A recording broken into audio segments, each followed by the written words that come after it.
بسم اللہ الرحمن الرحیم۔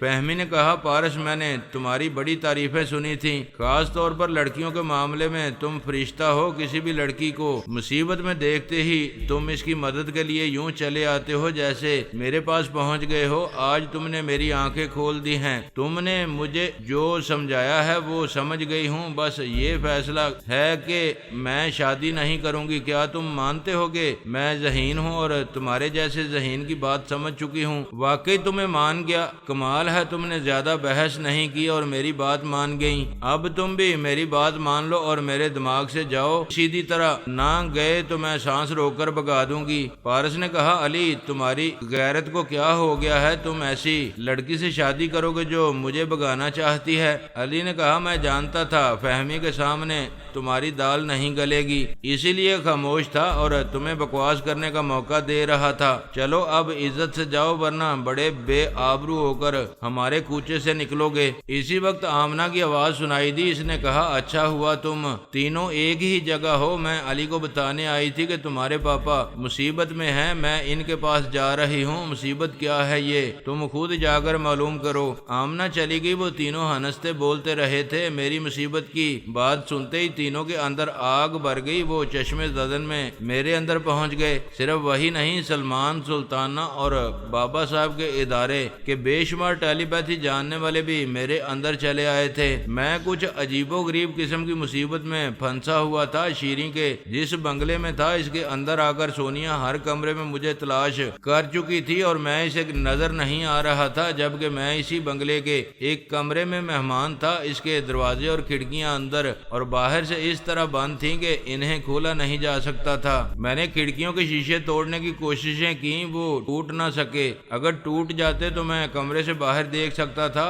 کہ آخر میں کہاں ہوں۔ اسی بنگلے میں سونیا مجھے ڈھونڈ رہی ہے اور میں اسے کیوں نظر نہیں آ رہا ہوں۔ میرے تمام اپنے میرے دماغ میں رہ کر یہ تماشا دیکھ رہے تھے اور سمجھنے کی کوششیں کر رہے تھے، کیا وہ وہی شیریں کے بنگلے کا کمرہ ہے جہاں میں مہمان بن کر آیا تھا، یا وہ کوئی طلسمی قید خانہ ہے جو ابھی کسی کی سمجھ میں نہیں آ رہا تھا۔ پھر میرے تمام اپنوں نے میرے اندر رہ کر دیکھا، جہاں میں قید تھا اور جہاں سے باہر نہ جا سکتا تھا اور نہ کوئی اندر آ سکتا تھا، وہاں مجھے ایک نورانی سراپا دکھائی دیا۔ وہ کوئی ٹھوس جسم نہیں تھا اور نہ ہی اس کی شکل و صورت واضح تھی۔ اس وقت مجھے آمنہ کی آواز سنائی دی، میں آ گئی ہوں۔ میں نے حیرانی سے پوچھا، آمنہ، یہ کیا شیطانی چکر ہے؟ کھڑکیوں کے نازک شیشے بھی مجھ سے توڑے نہیں جا رہے ہیں۔ آمنہ نے کہا، نہ تم کسی کمرے میں ہو، نہ یہاں کھڑکیاں اور دروازے ہیں۔ اگر واقعی کھڑکیوں کے شیشے ہوتے تو ٹوٹ جاتے۔ اس وقت تم فریب نظر میں الجھے ہوئے ہو۔ کیا میں کالے عمل کے ذریعے فریب نظر میں مبتلا کیا گیا ہوں؟ کون ایسا کر رہا ہے؟ کون مجھے قیدی بنا رہا ہے؟ وہ ایک خطرناک بلا ہے، کالے جادو اور آتما شکتی کی انتہا کو پہنچی ہوئی ہے۔ فی الحال میں اس سے زیادہ کچھ نہیں بتا سکوں گی، تمہیں یہاں سے نکال رہی ہوں۔ وہ نورانی سراپا آہستہ آہستہ دروازے کے پاس گیا۔ اس کے وہاں جاتے ہی ایک دھماکہ سا ہوا اور دروازہ ٹکڑے ٹکڑے ہو گیا۔